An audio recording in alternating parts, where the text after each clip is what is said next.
So why ISQ? Why would I need to use ISQ? The ISQ is actually an objective measurement of implant stability, and it also supports making the right decisions about loading or delaying, as you just saw in the previous cases.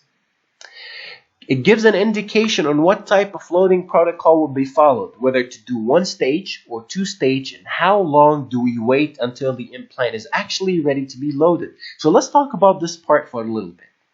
In the cases where I can't do immediate loading, how long should I wait before I bring the patient back to do the loading? And this is the question that needs to be answered. For us to actually answer this question, let's go ahead and look at this diagram that we have in front of us. So as we said previously, if we get more than 70 ISQ, we could actually do immediate loading, or we could do just a one stage. In cases you would like to delay the immediate loading, let's say it's a posterior case and the aesthetics are not really of a big concern, you could just place the implant, place the healing abutment, and do early loading.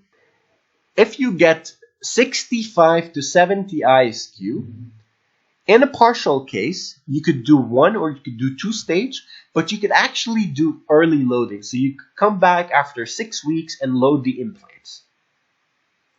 If you get 60 to 65 ISQ, if you have a full arch case, you could actually immediate load the full arch case, as long as we have what we call full splinting or cross arch stabilization.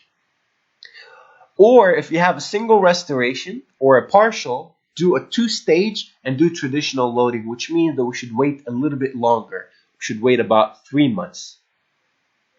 If you get less than 60 ISQ, it means that this implant has a very low primary stability, and ideally you should monitor the ISQ of this implant over time. Now, let's say you waited for 6 weeks. Now the patients come back. If you measure ISQ again and the readings are either equivalent or higher than the initial readings, it means that this implant is actually ready to be loaded, since it's already past the dangerous stage or the dip in the primary stability that we talk about. And this is how you minimize the waiting time, and this is how you become more efficient by using such technology to give our patients the crowns faster. And I guess this is what they will really appreciate.